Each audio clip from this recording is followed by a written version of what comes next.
आज Doubtnut app download करें। Doubtnut पर अपने सभी गणित, रसायन विज्ञान, भौतिक विज्ञान और जीव विज्ञान के डाउट्स का करो सफाया। बस प्रश्न की फोटो खींचो, एक ही प्रश्न को क्रॉप करो और तुरंत वीडियो सोल्यूशन पाओ।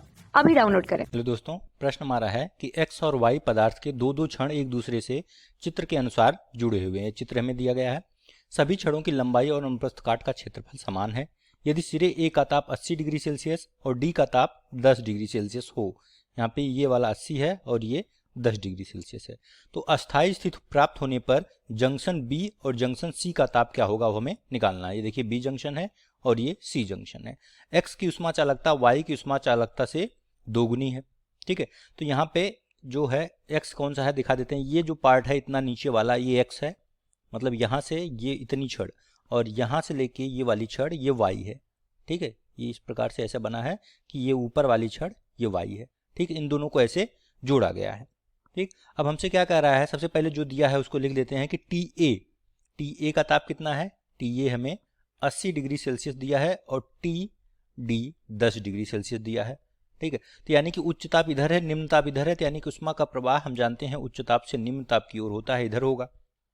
ठीक है, साथ ही साथ हमसे कह रहा है कि इनके सभी छड़ों की लंबाई समान है, मतलब कि जो छड़ हैं ABC और CD ये सब आपस में बराबर होंगे और इनके अनुप्रस्थ काट का क्षेत्रफल भी समान होगा, यानी कि हमारा A जो है सबका एरिया समान होगा और सबकी लंबाई L वो भी समान होगी।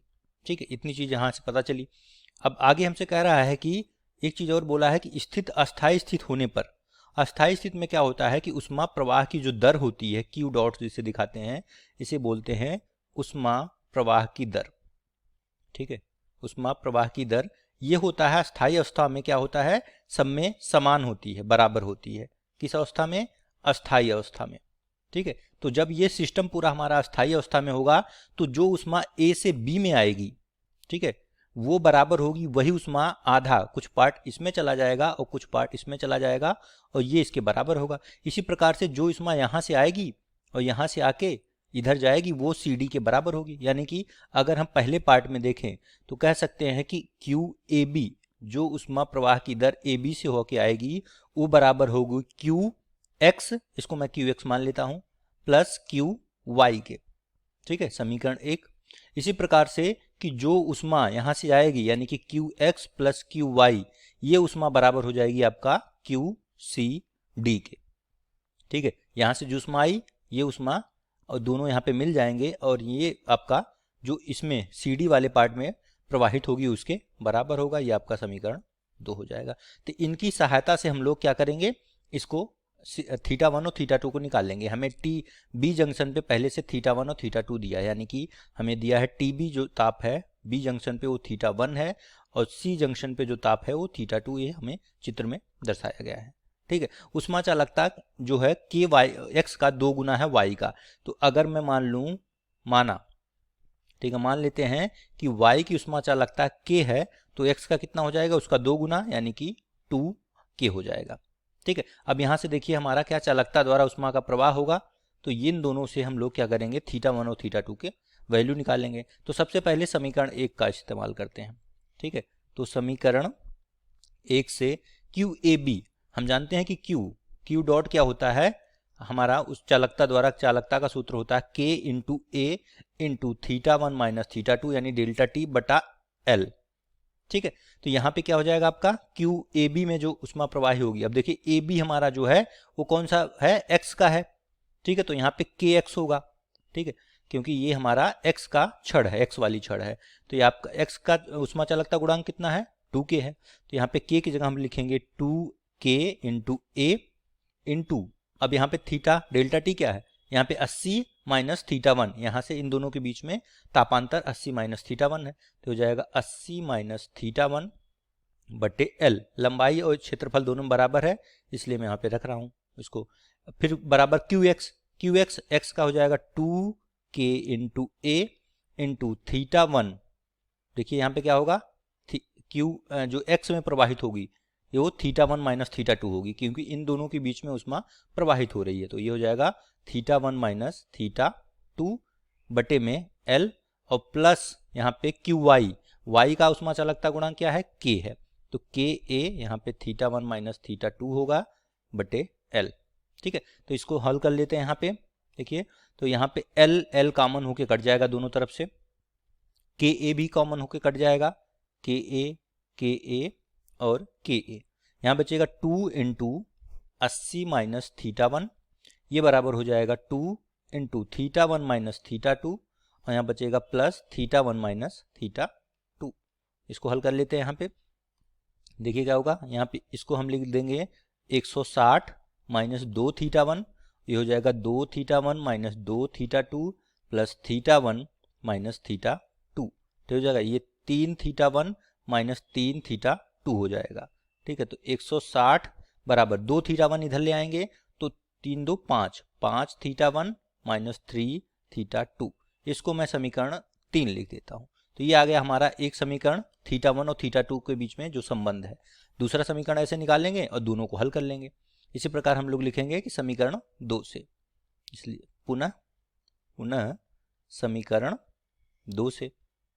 ठीक है, समीकरण 2 क्या था, Q X plus Q Y बराबर क्यू सी डी, और क्यू सी डी किसका मटेरियल है, वाई का मटेरियल है, यहाँ पे ध्यान देना। तो क्यू एक्स क्यू वाई तो सेम ऐसे ही रहेंगे जैसे ऊपर हमने लिखा था। क्यू एक्स क्या है, 2 के ए है, 2 के ए थीटा 1 माइनस थीटा 2 बटा एल, धन क्यू वाई है के ए थीटा 1 माइनस थीटा 2 तापांतर बटे लंबाई, बराबर क्यू सी डी, देखिए ये इसका मटेरियल वाई है तो इसलिए उष्माचालकता गुणांक के हो जाएगा इसका। ठीक है, इंटू ए इंटू, अब यहाँ पे डेल्टा टी क्या होगा, देखिए यहाँ पे हमारा ताप कितना है थीटा 2 और यहाँ पे ताप 10 है, तो थीटा 2 माइनस 10 होगा, इन दोनों के बीच में हो जाएगा थीटा 2 माइनस 10 बटे लंबाई तो समान है दोनों में, यहाँ से एल एल, उसी प्रकार से के ए और एल ये दोनों आपस में कट जाएंगे। यहाँ बचेगा 2 theta 1 minus 2 theta 2 plus theta 1 minus theta 2, ये बराबर हो जाएगा आपका यहाँ से थीटा 2 माइनस 10। ठीक है, ये कितना हो जाएगा, यहाँ से ये हो जाएगा 3 थीटा 1 माइनस 3 थीटा 2 बराबर थीटा 2 माइनस 10। ठीक है, अब ये थीटा 2 को इधर ले आएंगे तो हो जाएगा आपका माइनस माइनस, यहाँ पे हो जाएगा 3 थीटा 1 माइनस 4 थीटा 2 बराबर माइनस 10 आएगा क्योंकि यहाँ पे माइनस है। ठीक है, ये समीकरण 4 आ गया। आप पुनः 3 और 4 का इस्तेमाल करके थीटा 1 थीटा 2 को हल कर लेंगे। ठीक है, ये देखिए मैंने 3 पहले फिर से लिख दिया, 5 थीटा 1 माइनस 3 थीटा 2। अब किसी एक को अगर हटाना है, मान लो मैं थीटा 2 को हटाना चाहता हूँ, तो यहाँ इन दोनों बराबर होने चाहिए। तो यहाँ मैं क्या करूँगा, यहाँ पे मैं इस समीकरण को 3 से गुणा कर दूंगा और इस समीकरण को 4 से गुणा कर दूंगा, तो ये वाला पद 12 हो जाएगा, यहाँ भी 12 बन जाएगा। ठीक है, तो आपस में घटा देंगे तो हट जाएगा।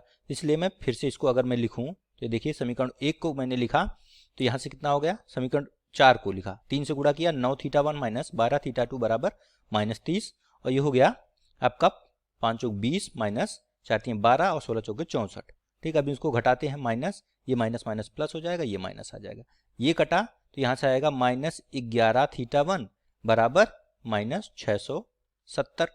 ठीक है, तो यहाँ से थीटा 1 कितना आ जाएगा, इसलिए थीटा 1 यहाँ से आपका आ जाएगा 8.91 डिग्री सेल्सियस। ठीक है, एक आंसर ये हो गया। अब दूसरा किसी एक समीकरण में रख के हम निकाल सकते हैं। तो मान लो मैं ऊपर इस समीकरण 3 में ही रख देता हूँ, समीकरण 3 से थीटा 2 निकाल लेते हैं। तो समीकरण 3 में थीटा 1 का मान रखने पर, ठीक है, तो यहाँ से मान रखेंगे तो कितना था, 5 थीटा 1, थीटा 1 है 60.91 माइनस 3 थीटा 2 बराबर 160। ठीक है, तो यहाँ से हो जाएगा आपका 3 थीटा 2 को मैं इधर लाता हूँ तो हो जाएगा, तो यहाँ से थीटा 2 बराबर हो जाएगा, इसको घटा के 3 से भाग देंगे तो आपको मिलेगा 48.18 डिग्री सेल्सियस, ये आ जाएगा थीटा 2 का मान। ठीक है, तो ये आ गया हमारा टीबी का मान, यानी कि हमारा बी जंक्शन पे जो ताप है वो इतना है, और टीसी यानी सी जंक्शन पे ताप 48, ये दोनों आपके फाइनल आंसर हो जाएंगे। ठीक है, थैंक यू। कक्षा 6 से 12वीं से लेकर नीट, IIT, JEE वो एडवांस के लेवल तक 1 करोड़ से ज्यादा छात्रों का भरोसा। आज ही डाउनलोड करें डाउटनेट ऐप या व्हाट्सएप करें अपने सारे डाउट्स 8400 400 400 पर।